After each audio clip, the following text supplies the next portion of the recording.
सकाळपासून नागपुरात ढगाळ वातावरण पाहायला मिळते आहे आणि पावसाचा अंदाजसुद्धा व्यक्त करण्यात येते। विदर्भाच्या काही भागामध्ये अवकाळी पावसाचा अंदाज वर्तविण्यात आलेला आहे। हवामान विभागाने अंदाज वर्तविलेला आहे। मात्र आज सकाळपासून जर नागपूर शहरात जर बघितलं तर ढगांची गर्दी आपल्याला पाहायला मिळते ते आणि एकंदर पावसाळी वातावरण तयार झालं की काय अशा प्रकारची वातावरण या ठिकाणी पाहायला मिळते आहे। महत्त्वाचं म्हणजे गेल्या काही दिवसात आपण जर बघितलं तर विदर्भाच्या अनेक भागांमध्ये अवकाळी पावसाने हजेरी लावली, त्यामुळे शेतकऱ्यांचं मोठं नुकसानसुद्धा झालेलं आहे। मात्र आताही अशाच प्रकारचं ढगाळ वातावरण आणि पावसाळी वातावरण बनलं आहे, त्यामुळे शेतकऱ्यांच्या दृष्टिकोनातून हे महत्त्वाचं आहे की त्यांनी जी कापणी करून ठेवलेली पिकं आहे किंवा जी भाजीपाल्याची उभी पिकं आहे त्यांना याचा फटका बसण्याची शक्यता आहे। आणि एकंदर परिस्थिती जर बघितली तर आज सकाळपासून ढगाळ वातावरण असल्याने नागपुरात एक प्रकारे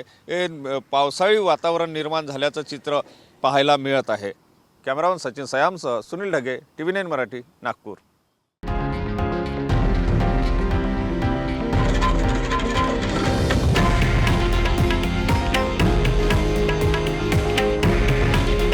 हे आहे देशातील नंबर 1 न्यूज नेटवर्क आणि आपण पाहत आहात TV9 मराठी।